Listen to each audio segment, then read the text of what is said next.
We'll begin with the Pledge of Allegiance led by Commissioner Brown. I pledge allegiance to the flag of the United States of America and to the republic for which it stands, one nation under God, indivisible, with liberty and justice for all.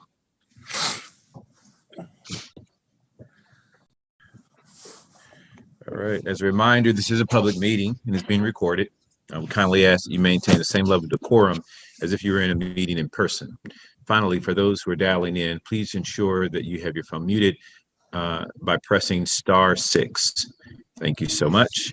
And as you all know, March is Women's History Month. We had a great Black History Month in February, and I think we are headed for a tremendous recognition of the legacy and contribution of many women in this great country. And so, as you know, March is dedicated as Women's History Month, and it's to reflect on the often overlooked contributions of women who have been building this country since its very inception.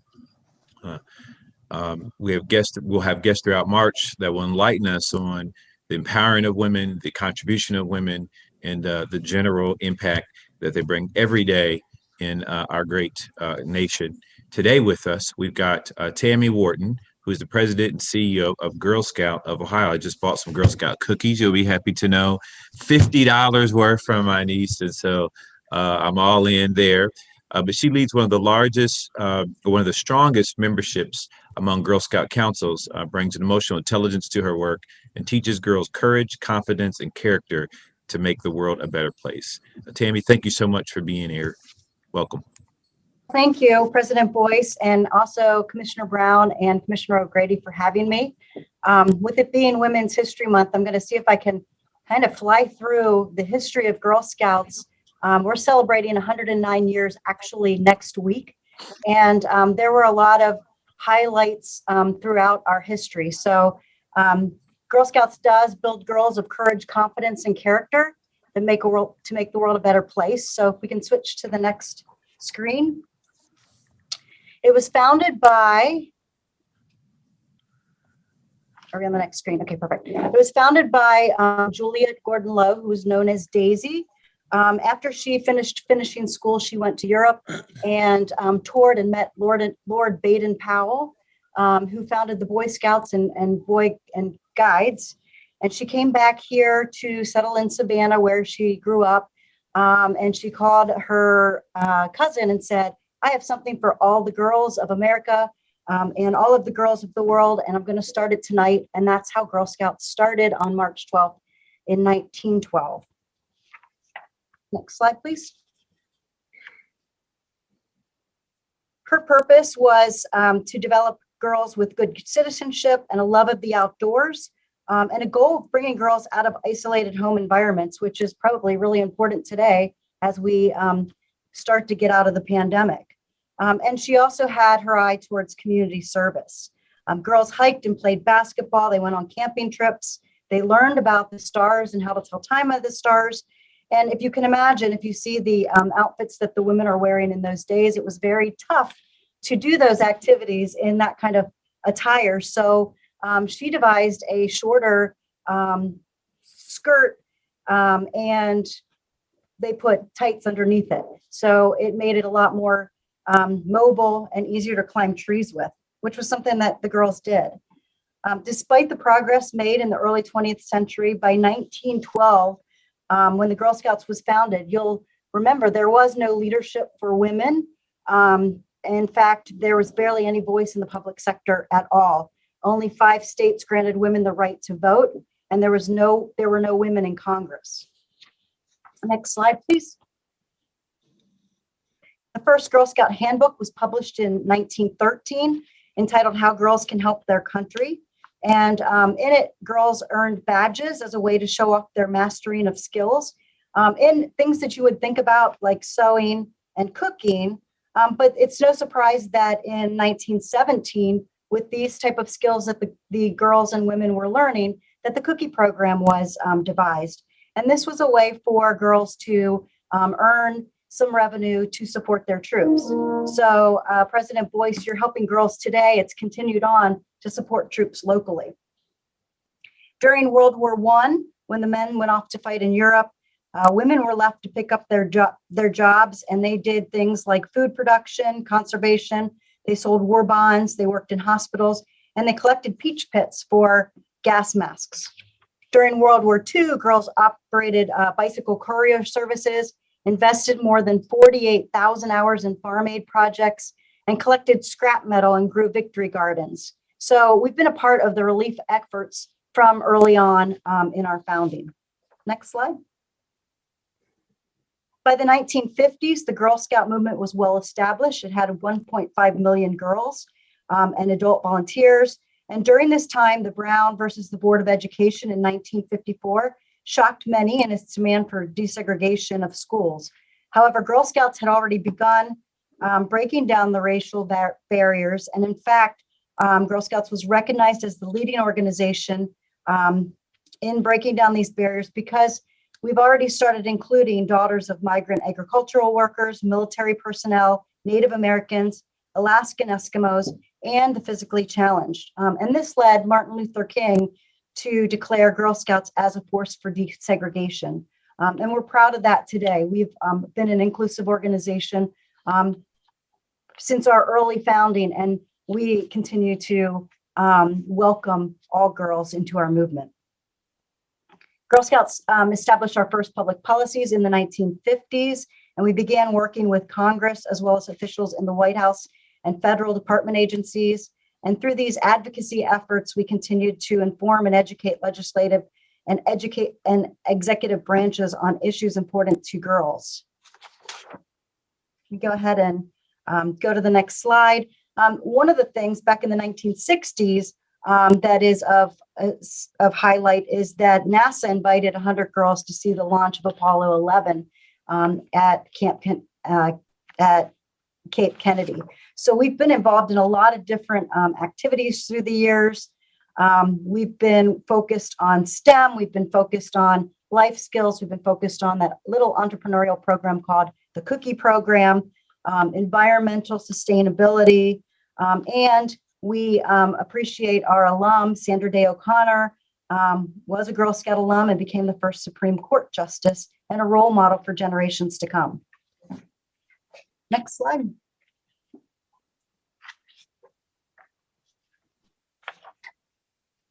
So we talked a little bit about this program, but I think the most important thing are the skills at the bottom of the page that you see. It is a program. It does help raise money for local troops, but I think more importantly, it's a program that girls learn about goal setting, decision making, money management, which is extremely important in this day and age for girls and women, people skills, and business ethics. So they're learning a lot of skills along the way. So that's a lot to pack in a small box of cookies.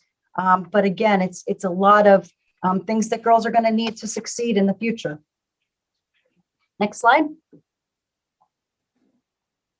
I love these pictures from the time. So Girl Scouts today, we're going to be 109 years old on the 12th. So this Friday, we have 2.5 million members, 1.7 million girl members, and 750,000 adult members, which it makes us the largest organization dedicated solely to girls in the United States. Next slide. We are one of 111 councils. We cover 30 counties in the state. And we have service centers in six of the counties within our jurisdiction, and we currently have 4 camps. Next slide. Today's focus for girls is on STEM, the outdoors, life science, life skills, and entrepreneurship. And a lot of people say Girl Scouts doesn't do camping. We absolutely do camping. We do camping in a lot of different ways, from tent camping to some of the glamping models as well. And with STEM, we're pretty excited about some of the things that are coming in the future, which I'm going to hit on in just two minutes. Next program. We also have programs for many of the underserved girls, the Bonds Beyond Bars program. Commissioner Brown, I know that you've come and celebrated with me many a times about the success of this program. The Homeless Family Foundation, we have a Girl Scout troop for homeless girls, and we continue to do outreach programs for girls who may not have access to Girl Scout troops. Next slide. We do have 3 highest awards, with the gold award being the highest award, and that's 80 hours of a sustainable project. And typically that's for girls in high school that are earning that. And then we have the bronze and silver award as well. So if anybody asks if there's anything that's reflective of a highest award, like the Boy Scout, Eagle Scout, because we got to ask that a lot, Girl Scouts does have a high award, and that is the Girl Scout Gold Award. Next slide. Last year was a tough year, but we changed our programming very quickly in light of the pandemic. We served 16,107 girls, which was amazing considering everything got shut down in March. And we had 46, almost 4,700 volunteers. Girls earned 32,000 badges, and we had over 50 Facebook Live programs. So we switched to virtual, we switched to backpack programs, so girls had programming because it was essential that we kept them learning the skills. Next program. So one of our focuses coming up is our Dream Big project, and I got asked a lot about Girl Scouts and why we're into STEM, and that was always been one of our pillars. As you can see, the electrician badge was launched in 1912. You'll also be interested to know that a badge was for how to tie up a robber with 8 inches of cord too. So always interesting badges were reflective in our history. And we've had architecture, aviation, environmental science, etc., and that continues today. There's a lot of good paying jobs to be had in the STEM fields. And so we want to close that gap, the pay gap going forward. And we also want to start an adventure by showing girls about in-demand jobs. You go to the next slide. I'm going to sneak through these really fast. Let's hit the next slide as well. The next slide talks about girls' neurological development begins in kindergarten. So we can't look at girls and say in high school, oh, we want to put them in STEM fields or some of the in-demand jobs, which might be welding or automotive, and expect them in high school to jump on board. We have to bring them along. So we start in kindergarten with girls, teaching them about different careers that they can look into, which is important. Next slide, please. And this is the project, it's called Dream Big, that we're working on. It talks about STEM, it talks about leadership, and it also talks about the in-demand jobs of the future with our makerspace. We have a campus that is 220 acres, 14 miles from downtown Columbus, and we're in the process of partnering with several corporations and other nonprofits. And if you heard me say, Kathy Sullivan coined it, the adventure starts here, teaching girls about different skills, different careers. And then we want to partner with our community, nonprofits, for-profits, et cetera, so that we can hold girls' hands from that kindergarten age up through high school, through college, or through certificate learnings, so that we can close that pay gender gap and get them in good paying fields. So this is going to be a living laboratory. We look to have scientists on board. It's on the Big Derby, and it has a lot of topographies in it. So we have a lot of different opportunities to do additional programming than we have today. And also we can look to the future program. Next slide, please. This is the center. And while this is the landing pad and the launching pad of many programs, I draw your attention to the periscope looking piece. And if you remember me talking early on in the presentation, we talked about girls learning astronomy. That's an astronomy tower, but we wanted to get girls above the tree line so that they could see that the world is their oyster and not have to be looking up into the world. So there's a lot of intentionality into this facility. To the right is the makerspace. And again, it's the certificate programs. Not everybody's going to go to college, but there are great professions out there that girls don't even know are available to them. So this space will help move that career path and also be a convener of girls, organizations, and who knows, maybe even a future meeting of yours. Next slide. So in essence, 109 years, and Girl Scouts is the best leadership development organization for girls, period. We've been doing it for 109 years. We are relevant today. We remain relevant, and we will continue our relevancy by dreaming big and helping girls reach their potential. And last slide. Thank you so much for allowing me to share a little bit about our history. And I'll look forward to sharing more about our Dream Big project in the future, and hopefully have all of you come and join me as this facility and campus gets built out. Thank you. Tammy, I have a question about the girls grown up. How do you measure success as girls grown up? I know you've talked in the past about the number of CEOs, or that there are many CEOs that have been Girl Scouts and members of Congress and such. Can you talk just a little bit about that?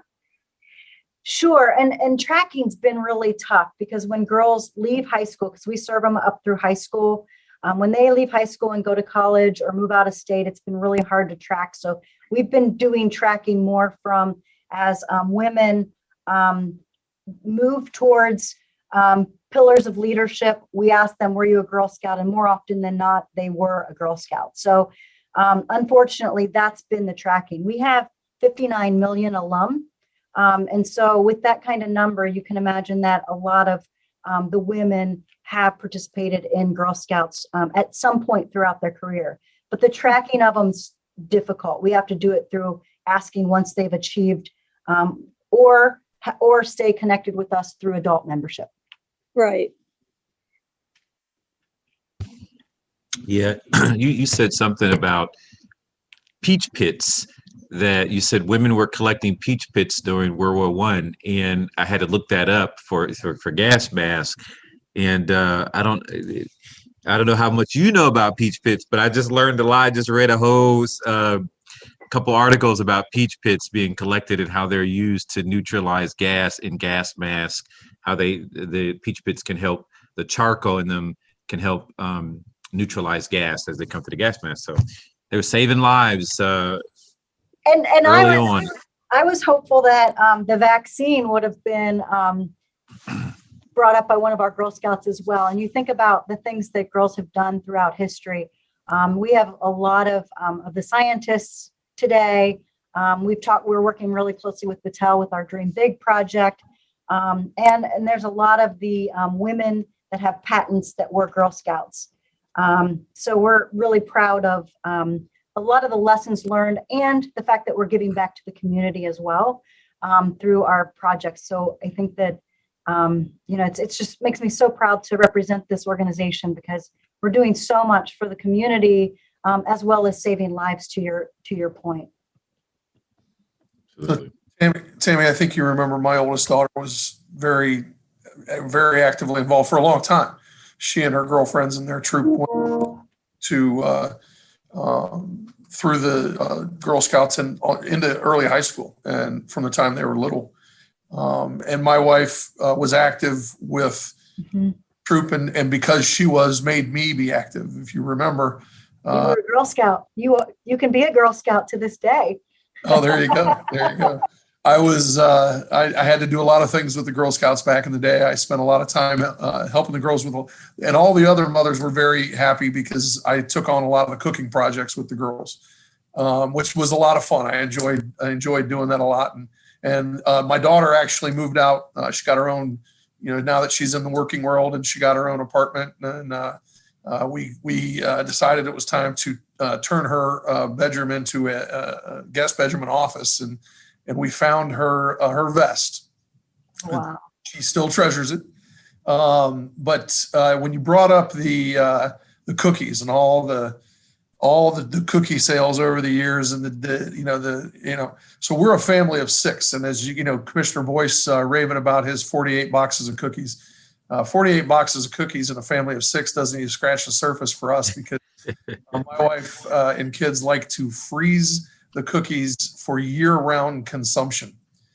We have Thin Mints in our house year-round, and when we go to order cookies every year, my wife needs to make sure that we take inventory to be certain that there aren't still cookies from the previous year's order in the house from the last order from the year before. The Girl Scouts in the neighborhood know to make sure to come to the O'Grady house every year. And while I can't eat Girl Scout cookies because I can't have that kind of sugar in my diet, I am an avid purchaser. Matter of fact, the employees, it didn't happen over the last couple of years because of the pandemic, but generally the employees of the Board of Commissioners generally would know to come see Commissioner O'Grady. So we had to coordinate purchases between the office and the neighborhood girls when they would come to buy cookies. So we are big supporters of the Girl Scouts in the O'Grady house, and the wonderful work. I remember coming with you to tour the facility and to see the work that you guys do. And it's great character building stuff. It's also great, not just character building, but just great educational stuff. And this, the things the kids do. I'll be honest with you, I'm disappointed. I have a younger daughter as well. She's just such a busy young lady that I'm just disappointed that she was never able, frankly, to be able to get involved in the Girl Scouts. She's now almost in high school herself, but she's always been so active in so many different things that she never had the ability or the time to be able to get involved. But my older daughter certainly was a wonderful, wonderful Girl Scout and had a fantastic time doing it. So I encourage anybody paying attention or listening to get their kids, their grandkids, their daughters involved, because it's a great, great program. Well, thank you. And we have Dream Big coming up, and Commissioner Brown has agreed to be an honorary champion for this project. And there's going to be a lot of great educational opportunities in the future. And again, we're partnering with a lot of different organizations. You talk about the PAST Foundation. We talk to COSA. You talk about your STEM experts, Battelle. And we want to get as many youth to be able to use this facility. It's powered by Girl Scouts, but it'll be for all youth and for the community to be able to come and utilize the facilities and some of the programs. Let me give you one last question. Where can somebody get cookies if they don't have somebody selling in their neighborhood? My office, they can get them from my office because I'm not eating any of them. So when they come in, they can just come to my office and have what I have. Or they can go onto our website, gsoh.org, or plug in Find Cookies.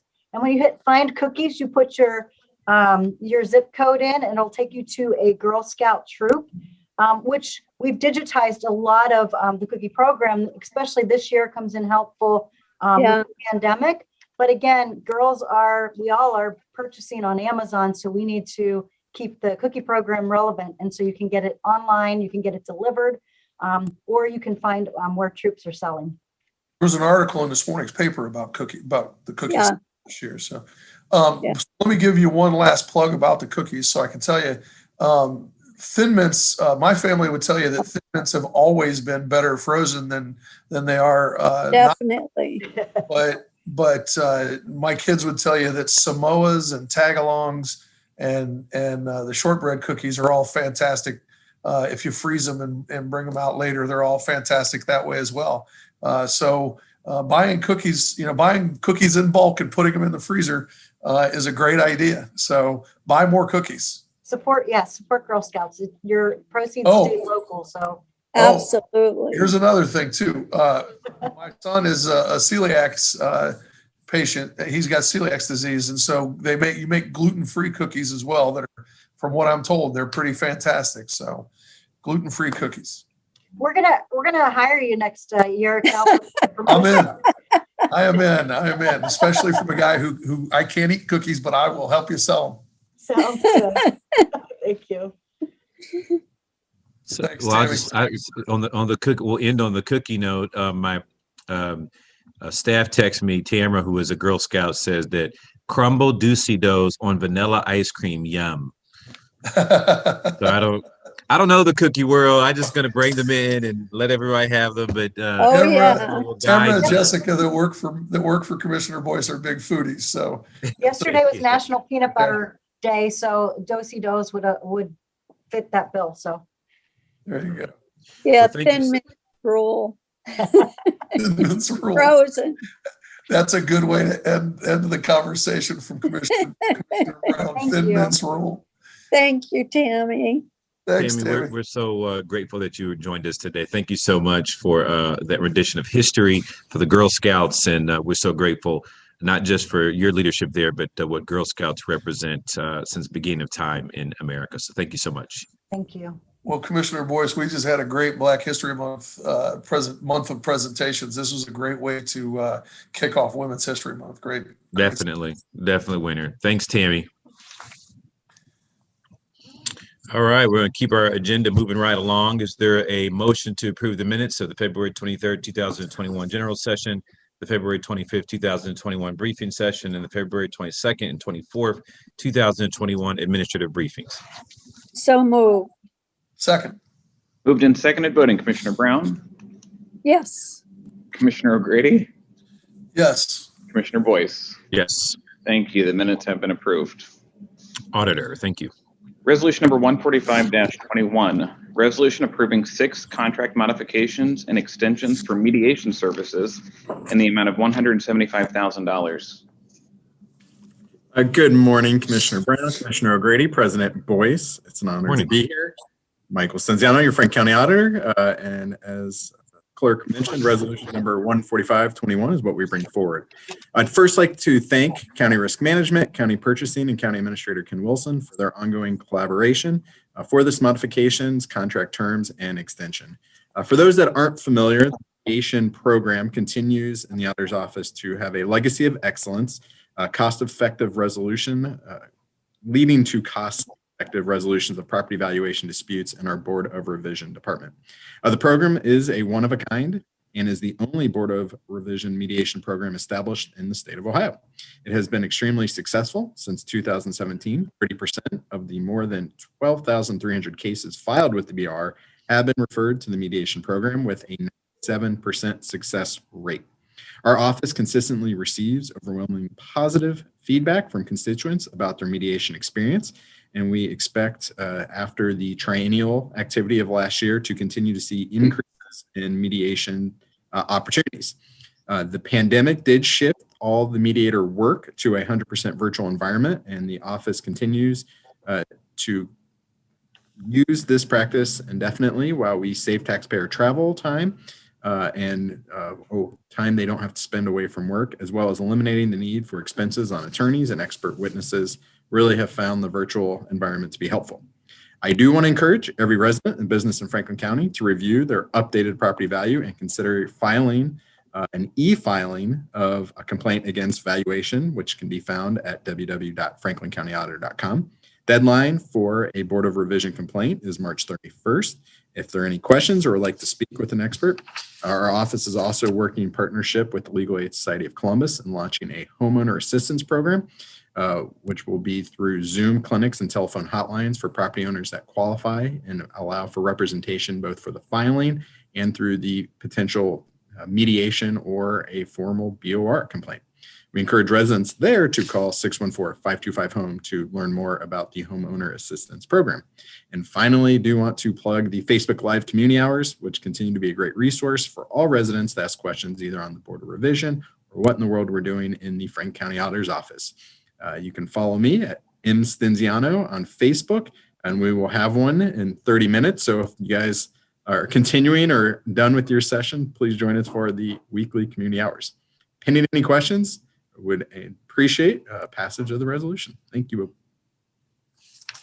Thank you. If there are no further comments or questions, I'll move for approval of 145-21.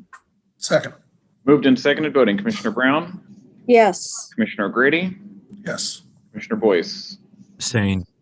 Thank you. Resolution number 145-21 has been adopted with Commissioner Boyce's noted abstention. Yep. Thank you, Auditor. Next, our engineering.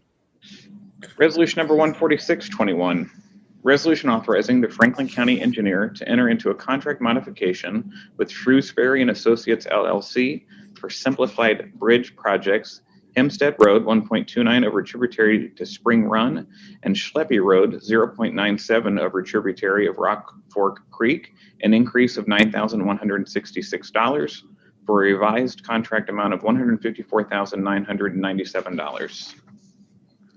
Good morning, commissioners, staff members, and constituents. My name is Cornell Robertson, Franklin County Engineer for every resident, every day.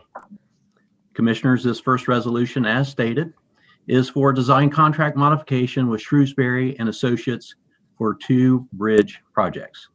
One is Hempstead Road over tributary to Spring Run in Blendon Township in 2022 along Enniswood Metro Gardens, and the other is Schleppy Road over a tributary of Rocky Fork Creek in Plain Township in 2021 between Fancher Road and Walnut Street. The design contract modification will include additional land surveying, locating underground utilities, and utility relocation coordination. Pending any questions, I respectfully request your approval of this resolution. I'll move for passage of 14621. Second. Moved and seconded, voting Commissioner Brown, Yes. Commissioner O'Grady, Yes. Commissioner Boyce. Yes. Resolution number 14621 has been adopted. Resolution number 14721. Report first of the Franklin County Engineer establishing sums of compensation for a portion of the owners of property abutting the Toy Road, Swisher Road, and Saltgaber Road Improvement Project, Madison Township, Franklin County, Ohio, in the amount of $28,128. This capital improvement project is in the southeast part of the county in the area of Rickenbacker. It is a cooperative project that includes Franklin County, Madison Township, City of Groveport, Village of Obetz, a private developer, and the Franklin County Transportation Improvement District. This resolution is the first report for right-of-way acquisition and includes 4 properties. The appraisals were based on fair market value, and we coordinated with the prosecutor's office. Happy to answer any questions you may have.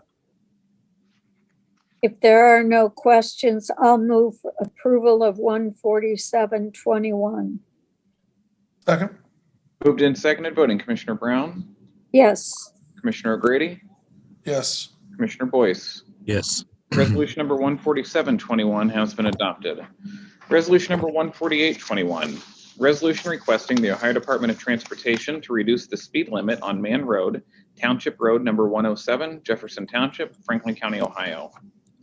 Commissioners, as stated, this resolution is for a speed limit reduction along Mann Road in Jefferson Township from Havens Corners Road north to Clark State Road. The Franklin County Engineer's Office received a request from Jefferson Township trustees to study the speed limit on this road. We conducted an engineering study and determined that a speed limit reduction from 45 miles per hour to 40 miles per hour is warranted. If you approve this resolution, we will submit our study to the Ohio Department of Transportation for their concurrence as per Ohio Revised Code. Pending any questions, I respectfully request your approval of this resolution. If there are no comments or questions, I'll move approval of 14821. Second. Moved and seconded, voting Commissioner Brown, Yes. Commissioner O'Grady, Yes. Commissioner Boyce. Yes. Resolution number 14821 has been adopted. Resolution number 14921. Plans approved for the replacement of the structure on Bigsby Road 3.545 over Holton Ditch, FRA CR 229-03.45, Franklin County, Ohio. Commissioners, this bridge replacement is in the southeast part of the county in Madison Township along Bixby Road over Holton Ditch.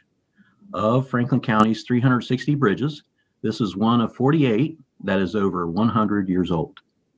It has served motorists well and is ready to be replaced.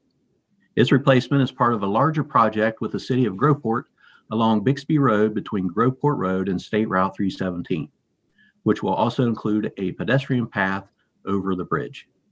If you approve this resolution, we will route the title sheet through Clerk Hindenlang for you to sign, and I'm happy to answer any questions you may have. If there are no questions, I'll move approval of 14921. Second. Moved and seconded, voting Commissioner Brown, Yes. Commissioner O'Grady, Yes. Commissioner Boyce. Yes.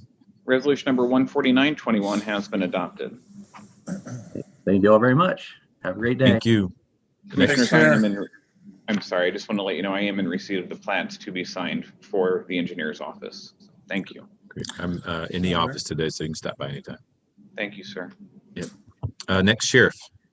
Resolution number 15021, resolution authorizing a contract amendment with North Point Incorporated, doing business as Equivant for licensing and training services for the objective classification system in the amount of $229,003.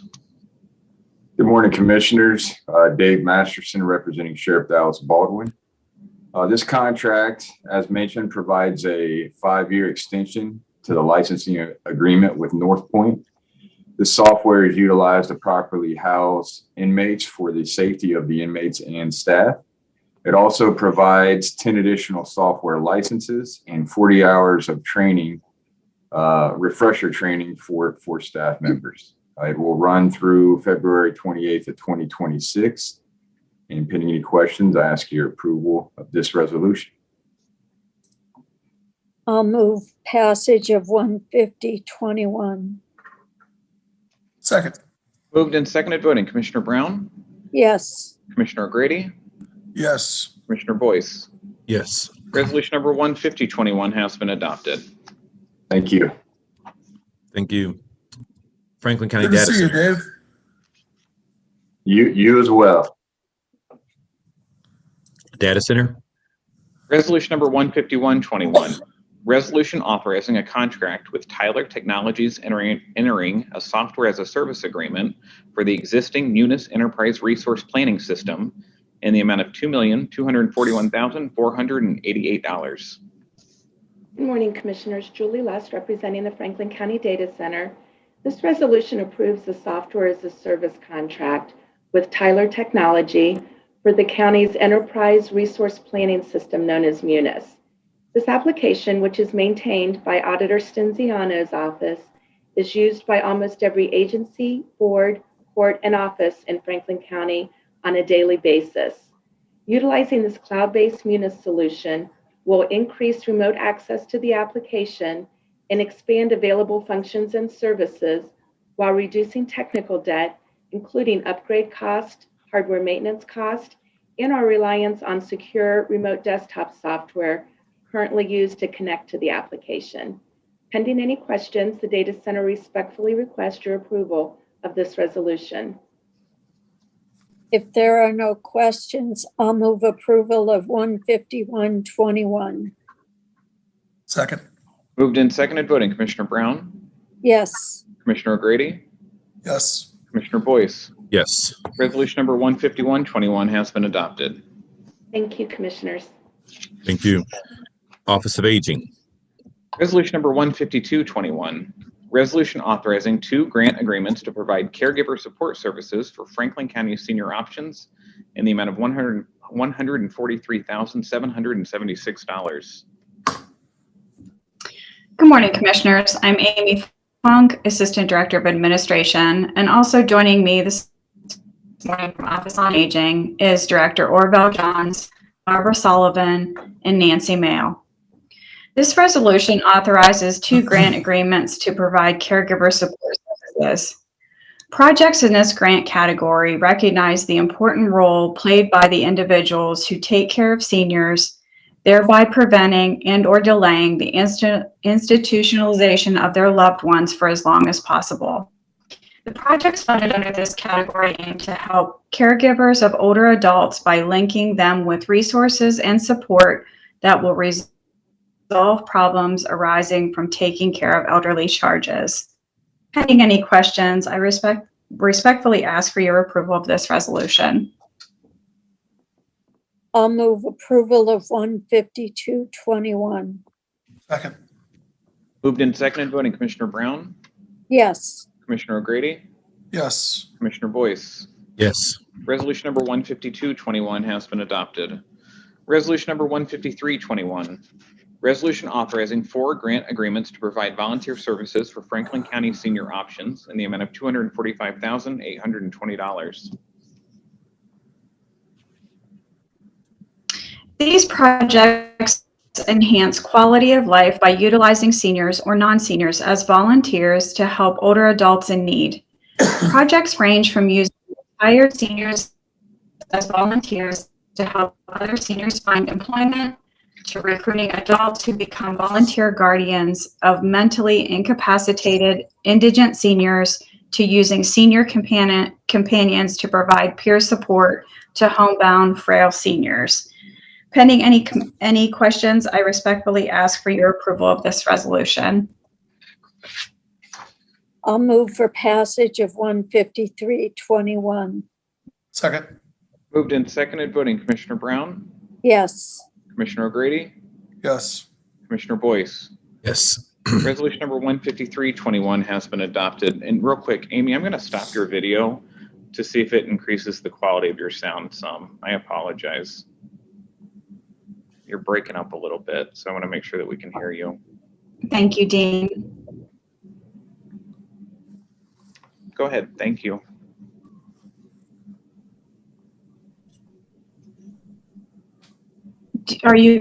Did you read the resolution, the next resolution? Nope, not at all. Thanks, Amy.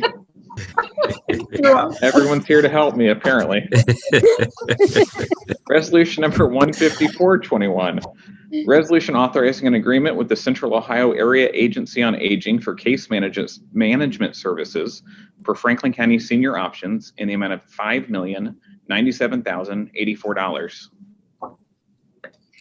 This resolution authorizes an agreement with Central Ohio Area Agency on Aging for case management services. COAAA provides case management services for senior options clients who require frequent face-to-face visits. COAAA also provides the initial in-home assessments for all senior options participants, which are required prior to enrollment. In addition, this contract covers some shared service provider quality improvement activities. This agreement is in effect from January 1st through December 31st of 2021. Pending any questions, I respectfully ask for your approval of this resolution.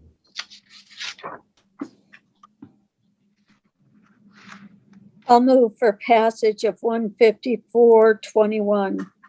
Second. Moved and seconded, voting Commissioner Brown, Yes. Commissioner O'Grady, Yes. Commissioner Boyce. Yes. Resolution number 15421 has been adopted. Resolution number 15521. Resolution authorizing an agreement with LSS 211 Central Ohio for the development, hosting, and maintenance of a resource database access site in the amount of $21,633.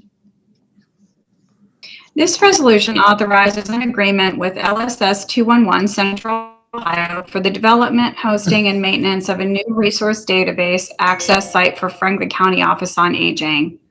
Office on Aging is a single entry point for information, referral, advocacy, and crisis intervention services specific to older adults residing in Franklin County, and has achieved accreditation through the National Alliance of Information and Referral Systems as an aging specialty agency for such services. To maintain Office on Aging's accreditation status, the existing out-of-date homegrown database needs to be replaced. This new resource database will meet the requirements for database compliance standards set forth by AIRS. This contract agreement will not exceed $21,633 and is in effect from March 2nd, 2021 through December 31st of 2021 with 2 one-year options for renewal. Pending any questions, I respectfully ask for your approval of this resolution. I'll move approval of 155-21. Second. Moved and seconded, voting Commissioner Brown, Yes. Commissioner O'Grady, Yes. Commissioner Boyce. Yes. Resolution number 15521 has been adopted. Amy, thanks for your help today. Thank Commissioners, you. I apologize for the internet connection. Thank you very much. No problem. Next, child support enforcement. Resolution number 15621. Resolution authorizing Franklin County Child Support Enforcement Agency to enter into a contract with Jewish Family Services Incorporated for employment services related to the implementation of the Families Forward Demonstration Grant in the amount of $44,339.86. Good morning, Commissioners. Susan Brown, Director, representing the Child Support Enforcement Agency. The three resolutions I have before the board today extends program services for the Families Forward Demonstration Grant, or FFD. The first resolution authorizes a contract in the amount of $44,339.86 between Child Support and Jewish Family Services for employment services, including job readiness programs. These programs are provided under the federal Families Forward Demonstration Grant. This grant seeks to evaluate employment-focused programs integrated into child support systems and designed to improve earnings outcomes for non-custodial parents and thereby increasing their ability to support their children. The FFD program offers occupational skills training and employment services within in-demand job sectors to help parents obtain and retain higher-paying jobs with the potential for career advancement. The agency is in its last year of the FFD project period with an end date of June 30th, 2021. The previous contract with Jewish Family Services expired December 31st, so this contract will extend services using the FFD funds until June 30th, 2021. Pending any questions, I request approval for this resolution. I'll move approval of 15621. Second. Moved and seconded, voting Commissioner Brown, Yes. Commissioner O'Grady, Yes. Commissioner Boyce. Yes. Resolution number 15621 has been adopted. Resolution number 15721, resolution authorizing Franklin County Child Support Enforcement Agency to enter into a contract with Goodwill Industries of Central Ohio Incorporated for employment services related to the implementation of the Families Forward Demonstration Grant in the amount of $30,515. The second resolution is identical to the first, but authorizes a contract in the amount of $30,515 between Child Support and Goodwill Industries of Central Ohio for employment services, including job readiness. The previous contract expired December 31st, and this contract runs until March 31st to wrap up services for parents who are currently enrolled in that program. I'll move approval of 15721. Second. Moved and seconded, voting Commissioner Brown, Yes. Commissioner O'Grady, Yes. Commissioner Boyce. Yes. Resolution number 15721 has been adopted. Resolution number 15821, resolution authorizing a contract extension with Goodwill Industries of Central Ohio Incorporated for continued occupational training and employment services as the Families Forward Demonstration Provider in the amount of $8,000. Commissioners, this third resolution authorizes an FFD grant extension to the original March 2019 contract with Goodwill Industries in the amount of $8,000. The purpose of this contract is to provide occupational skills training services for non-custodial parents in the FFD program. This contract will terminate March 31st, 2021. This contract wraps up training services for parents enrolled in the program, specifically including career track training such as hospitality and CompTIA computer certification. Pending any questions, I request approval of this resolution. I'll move approval of 15821. Second. Moved and seconded, voting Commissioner Brown, Yes. Commissioner O'Grady, Yes. Commissioner Boyce. Yes. Resolution number 15821 has been adopted. Thank you, Commissioners. Have a great day. Thank Thanks, you. Susan. Thank you. You too. Next is economic development and planning. Resolution number 15921, resolution authorizing a supplemental appropriation to utilize funding provided under the CARES Act for the Community Development Block Grant and Emergency Shelter Grant programs. Good morning, Commissioners. Jenny Snap, Assistant Director, Economic Development and Planning. How are you today? Good. How are How you? are you? Doing well, thank you. This morning we have a number of resolutions to take you through regarding the first tranche of funding through the CARES Act. And I wanted to first say that I want to thank Deputy County Administrator Eric Janis for really taking on the leadership role and guiding us through this process. So the first resolution, Commissioners, is a request for additional appropriations. The Economic Development and Planning Department received additional funding in our Community Development Block Grant and Emergency Shelter Grant federal dollars from the passage of the CARES Act. Originally, these funds had to be expended by the end of 2020, but that changed under the passage of the second stimulus package from Congress, where the funds can be spent through the end of 2021. When we were originally preparing our budget for 2021, we did not account for these additional funds since they were expected to be spent by the end of 2020. And due to the timing of the second stimulus passage, we did not foresee the increased spending for our CDBG fund in the 2021 calendar year.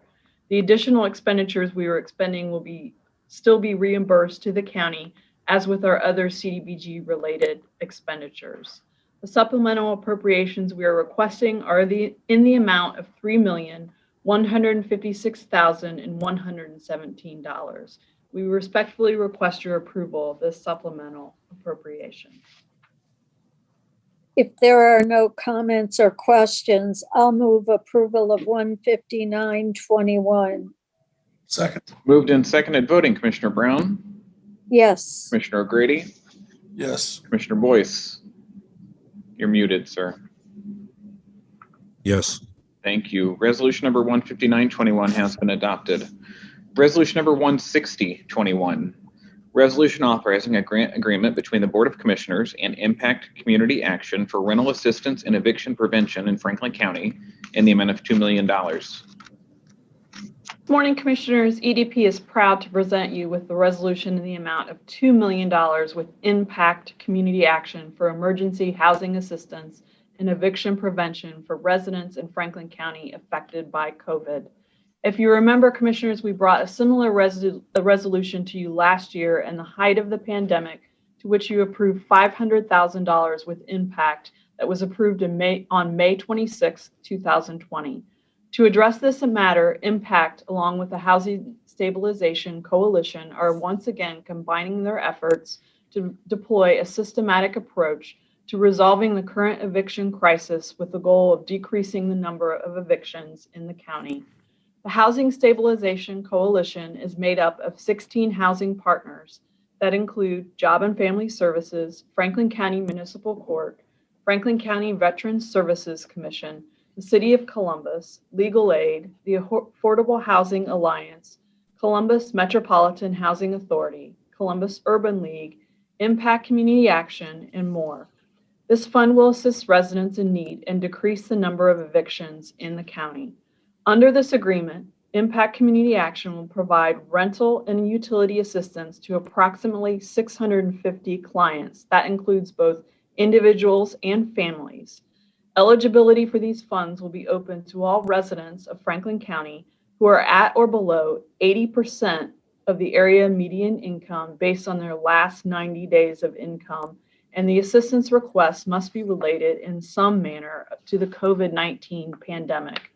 The amount of assistance may include more than 1 month of rent, and the average amount of assistance is estimated to be at approximately $3,000 per household.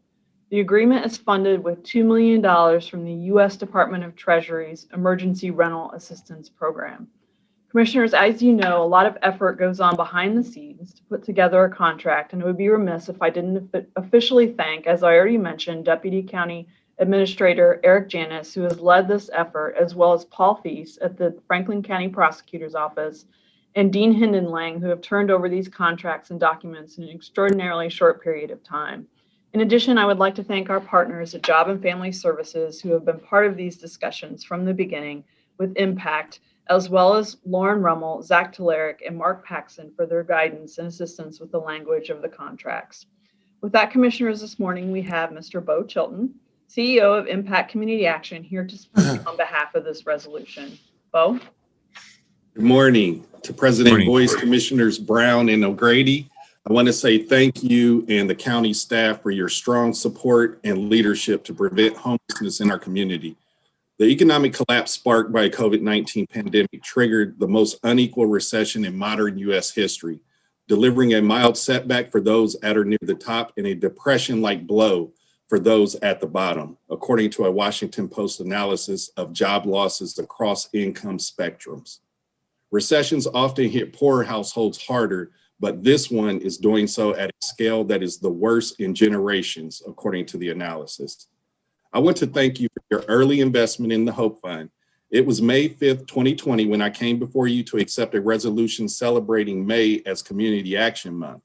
During my presentation, I highlighted the devastation of the COVID-19 pandemic and the looming mass eviction crisis. You were already making plans and invited me to share more information and ultimately a proposal for support. Your leadership and early support was critically important to us building momentum for our community's efforts to address the public health and economic crisis. Because of your support, along with partnering agencies, of which you heard there are a number, including Legal Aid, Physicians Care Connection, and others, who make up the Housing Stabilization Coalition, we were able to keep over 5,000 households safe at home and avoided overwhelming our shelter system, which could have potentially furthered the potential spread of the coronavirus. Collectively, HSC served over 5,500 households at an average payment of just over $2,500 and total expenditure of $15 million over the course of 6 months. The process was far from perfect. We had to build the plane and fly it at the same time. Just to provide some context, in 2019, Impact served 200 households and spent about $300,000 in rent and mortgage assistance. In the last 6 months of 2020, our staff and partners worked hard, putting our own health and risk and safety at risk to serve our community. We are on the front lines at eviction court every day doing our part to keep people safe in their homes and provide much needed economic relief. Impact is now set to receive about $6.8 million in CDBG funding, 11.4 from the state of Ohio with additional CARES Act dollars from Treasury, 10 million from the city of Columbus, and with your $2 million investment, we thank you. We will now have over $30 million available in rent and utility assistance for our community. That program will officially kick off on Monday, March 8th. Tenants can apply at https://apply.impacthopefund.org. Thank you again for your support, and I will answer any questions you have for me. Hey, Bo, it's good to see you. I don't have any questions. Just want to thank you for all the work that you've been doing over the last couple of years, the last year in particular. I know we have partnered with you for some time, and you and your organization have done a lot of great work on a multitude of fronts with us, with not only Job and Family Services, but with us as a community partner. And the work that you and your organization have been doing with us over the last year in particular, but over the last 2 or 3 years has been invaluable, and we appreciate the involvement. We appreciate the effort, and just, I mean, there's been so much that we've been trying to do through you and through organizations like yours to help those in the community that are the most in need right now, and so just appreciate everything you've been doing. Been a great partner. Thank you. So I agree with everything Commissioner O'Grady said. Is there another way people can get in touch with you if they don't have access to technology? Yes, they can call our number at 252-2799. We do take on-site appointments, so they can set appointments. And obviously we're at eviction court. So for the people who have cases there, we encourage them to show up, because we can then intervene and give them a conditional approval once we get a full application. And so those are 2 different ways where if you don't have technology, you can come on site. That's wonderful. Thank you. Bo, eviction court right now is at the convention center, correct? That's correct. And thank you. I'm not sure who did it, but we were able to get support to continue at eviction court all the way through the end of June.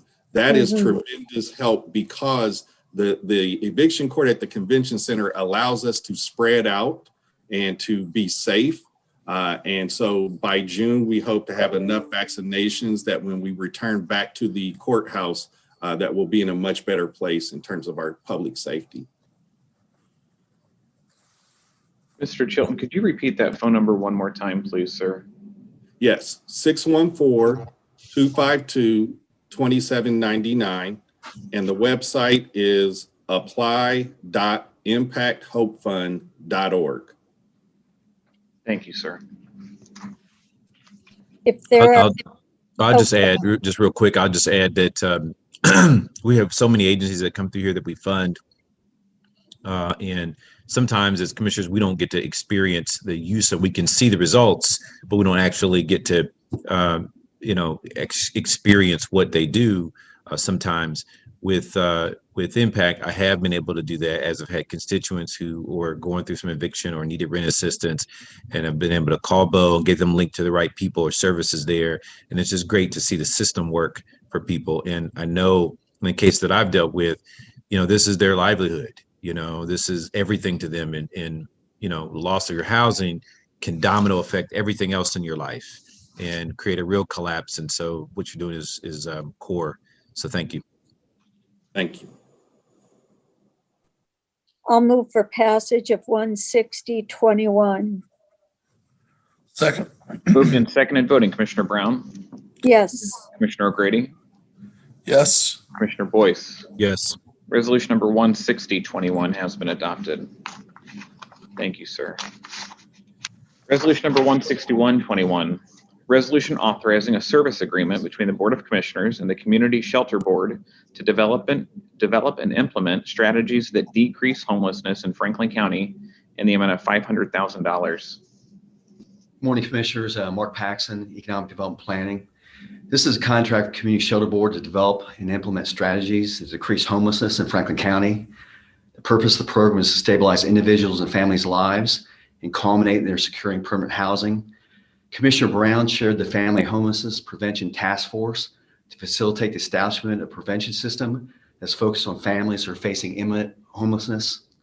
These are families who are headed for shelter. There's no intervention in the system. The prevention system formalizes collaborations with key social service agencies who serve as certified access points. It also expands the locations where families high risk can be identified before they become homeless. The primary goal is to reduce current demand on our homeless crisis response system by building a robust coordinated prevention system. This agreement is funded with Federal Treasury Emergency Rental Assistance Program dollars. The hotline number to receive services is 614-274-7000. Again, 614-274-7000. Also on the line is Michelle Heritage. She's the Executive Director of the Community Shelter Board, here to speak on this agreement. Good morning, Commissioners, and thanks for having me. As a result of the work of the Family Homelessness Prevention Task Force, which was chaired by Commissioner Marilyn Brown, the Family Homelessness Prevention Collaborative saw the need to develop a strategic coordinated homeless prevention system for families. The Family Homelessness Prevention Collaborative, with members from Franklin County, the City of Columbus, United Way, Columbus Foundation, Nationwide, Cardinal Health, Legal Aid, the Seymour Institute, and Connect Realty, requested that Community Shelter Board backbone and facilitate the establishment of a prevention system that's focused on families who are imminently going to be homeless. These are families that are headed for shelter if there's no intervention to assist them to avoid homelessness. With support from the Nationwide Foundation, Battelle, and Cardinal Health, this is a 3-year demonstration project called the Homelessness Prevention Network. It was launched in October of 2020. The Homeless Prevention Network is an innovative, one-of-a-kind effort that connects community partners and resources to stabilize families at imminent risk of homelessness within 14 days. These are typically families who have already been evicted. They are doubled up and living with friends and family and are on their way to shelter if we don't intervene. The new system formalizes collaborations with key social service agencies who serve at certified access points and/or homeless prevention service providers. We expand the locations where families at highest risk can be identified before they become homeless and need emergency shelter, and get at-risk families connected to housing stabilization support they need. Primary goal is to reduce the current demand on our homeless crisis response system by building a robust coordinated prevention system. 6 partners are in the initial launch of the system and include Impact, St. Stephen's Community House, Physicians Care Connection, Gladden Community House, Homeless Families Foundation, and Compass. All partners have been trained and certified by Community Shelter Board in housing stabilization best practices. The partners will be using the Franklin County supported ESRI system for data collection purposes. Franklin County Job and Family Services and the Franklin County Auditor's Office helped us set up this system for our use. These partners provide prioritized access to their services for families at highest risk for homelessness as determined by a standardized screening protocol. For these families, CSB is able to provide only now a limited amount of rental assistance dollars for housing stabilization, and these dollars will help us to serve 150 additional families and provide a deeper rental subsidy than we've been able to do in the past, which has just been about a month. We are requesting $500,000 to be spent over this grant period for client assistance for rent and utilities, which is the key resource that prevents families from ending up in a homeless shelter. Thank you for your continuous support. Thank you for all that you have always done for the most vulnerable and the neediest in our community. And I appreciate your support of this. I'll take any questions if you have them. Michelle, as you say, this is a demonstration project of what we envisioned with the task force. Mm-hmm. When the demonstration project is completed, I imagine you'll do a report. Mm-hmm. We'll want to see that, obviously, to see how it worked and what you recommend going forward. But this is exactly what we envisioned with the task mm-hmm. force. So I'm glad we're able to see it in practice. It's pretty fantastic. When you think about the housing coalition that Impact is working with, and this, we're really forming in our community this total continuum of prevention mm-hmm. services, which is right what we were after. And Commissioner, right. We do have an outside evaluator on this project to gather data and information, because we really want to provide a robust look at what's working, what didn't work. And several of our corporate partners are interested in taking this to their other markets. And so they're watching closely as well. That's great. Any other questions or comments? Otherwise, I'll move for passage 16121. Thanks, Michelle. Second. Moved and seconded, voting Commissioner Brown, yes. Commissioner O'Grady, yes. Commissioner Boyce, yes. Resolution number 16121 has been adopted. Resolution number 16221, resolution awarding a service agreement between the Board of Commissioners and the Community Shelter Board to provide shelter and housing services to homeless and Franklin County residents in the amount of $50,100. Obviously, the Commissioners, this is another contract with the Community Shelter Board, who will contract with providers of shelter and housing services, provide financial assistance in the form of rent and security deposit on behalf of families, homeless individuals moving from homelessness into permanent housing. This is by way of emergency shelter, rapid rehousing, direct client assistance, and permanent support housing. This program is funded with $50,100 in Community Development Block Grant funds from the U.S. Department of Housing and Urban Development. Funding for this project was approved in the county's 2020 action plan to HUD and was approved under the county's citizen participation plan in conjunction with the submittal of that plan. Pending any questions, I respectfully request approval of this agreement. If there are no questions or comments, I'll move approval of 16221. Second. Moved and seconded, voting Commissioner Brown, yes. Commissioner O'Grady, yes. Commissioner Boyce, yes. Resolution number 16221 has been adopted. Thank you, Commissioners. Thank you, Commissioners. Thank you. Next, we have Fleet.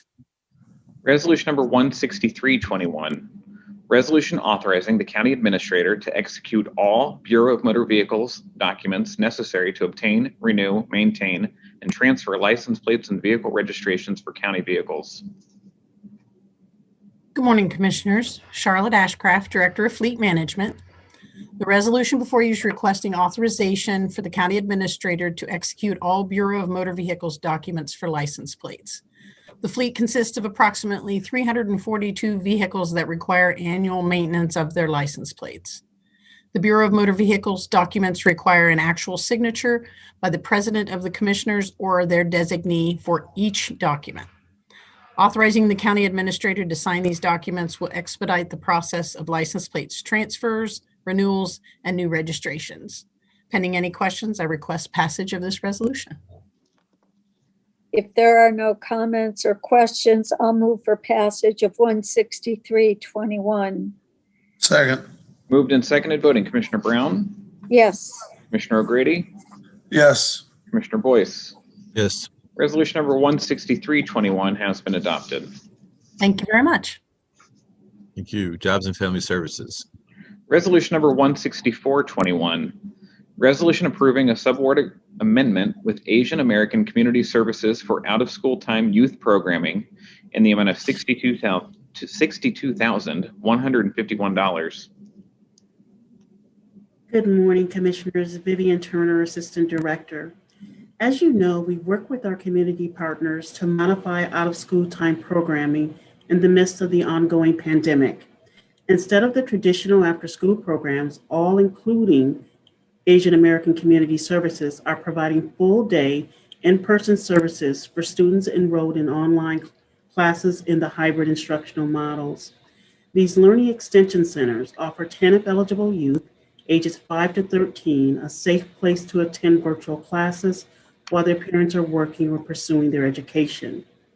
When we originally contracted with Asian American Community Services, they were projected to serve about 20 TANF-eligible youth at their site. However, demand has far exceeded the initial enrollment target, and they now serve almost twice the number of students they were originally contracted to serve. This amendment will allow Asian Community Services to continue on-site services for all enrolled youth for the remainder of the 2020-21 academic school year. This resolution continues to support goal number 11 of the Rise Together Blueprint. And we are really pleased to have with us this morning Elise McConnell, who is Director of Family Programming for Asian American Community Services, to talk a bit about the increased need and the services they provide at their Learning Extension Center. Welcome, Elise. Good morning. Thank you so much for having me. As Vivian said, I'm Elise McConnell, the Director of Family Support Programs at Asian American Community Services, or AACS, which is a nonprofit here in Central Ohio. Since the 1990s, we've operated after-school programming for Central Ohio's Asian youth. We call it HAY, or Healthy Asian Youth. Today, our program serves kids in the Hilltop neighborhood primarily. Most of the kids we serve are Cambodian, also known as Khmer American. Although our programming is specifically tailored to serve and celebrate Cambodian American culture, we do very warmly welcome kids of all backgrounds, and we do have many kids who don't identify as Cambodian involved in the program. Our youth program is generously hosted by the Glenwood Community Center, which gives our kids access to a playground, swimming pool, kitchen, game room, basketball courts, and more. Our program primarily centers on academic enrichment, support, and tutoring. This past fall, as the kids have attended school remotely, our staff have worked with them during the day to resolve tech issues and accessing lessons, provide tutoring, and encourage them to stick with their studies, which if you're parents, you know it's been somewhat challenging.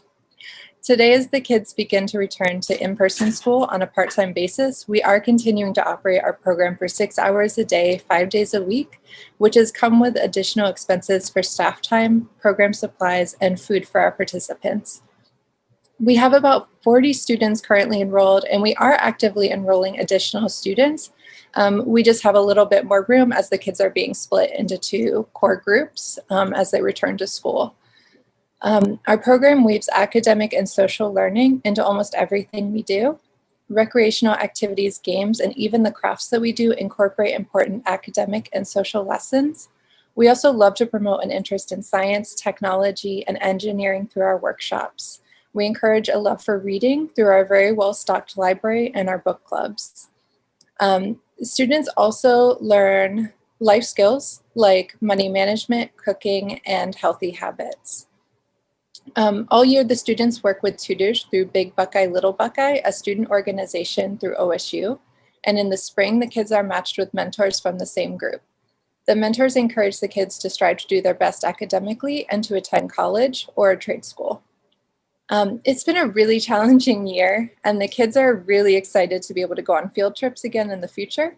But we have been able to provide transportation, hot meals, academic support, and fun activities throughout this time. And this is largely because of your support. We really appreciate you inviting us to speak today and hope to continue our partnership in the future. Please let me know if you have any questions. Thank you. Thank you. Okay. If there are no questions, I'll move for passage of 16421. Second. Moved and seconded voting. Commissioner Brown, Yes. Commissioner O'Grady, Yes. Commissioner Boyce. Yes. Resolution number 16421 has been adopted. Thank you, commissioners, and thank you, Elise, for joining us. Thank you so much. Thank you. Thank you. Purchasing. Resolution number 16521, resolution approving purchases for various Franklin County agencies in the amount of $6,047,247.22. Good morning, Commissioners. Megan Perry Balanier, Director of Purchasing. This resolution requests your approval of 84 purchase orders for which the county auditor has pre-certified available funding. This week, 12 out of 17 eligible POs totaling $553,370.99 are being presented for award to 2 women business enterprises, 3 minority business enterprises, 5 small and emerging business enterprises, 1 disadvantaged business enterprise, and 1 veteran business enterprise. This represents 71% of the eligible PO volume and 99% of the eligible PO dollar value. Pending any questions, I respectfully request your approval of this resolution. I'll move approval of 16521. Second. Moved and seconded voting. Commissioner Brown, Yes. Commissioner O'Grady, Yes. Commissioner Boyce. Yes.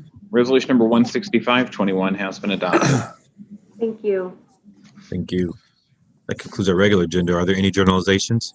2, Commissioner, from the Economic Development and Planning Department.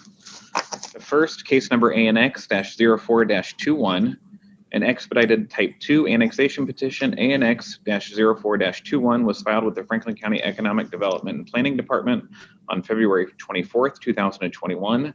The petition is requesting to annex 5.2 acres, more or less, from Mifflin Township to the city of Columbus.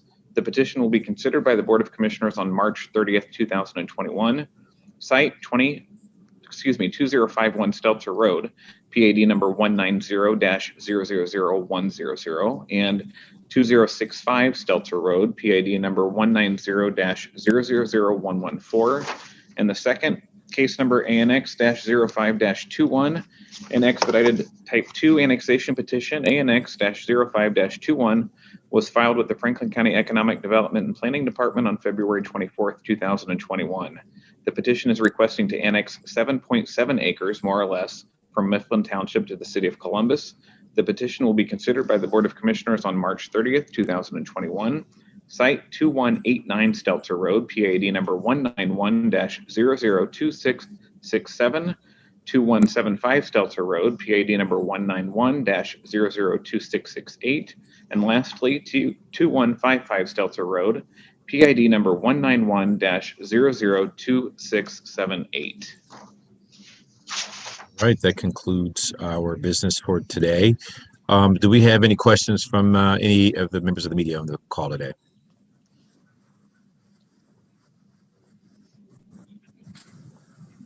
All right, seeing that there are none, thank you so much for joining us today. That concludes our meeting. Thank you, everyone. Thank you, guys. Talk to you later.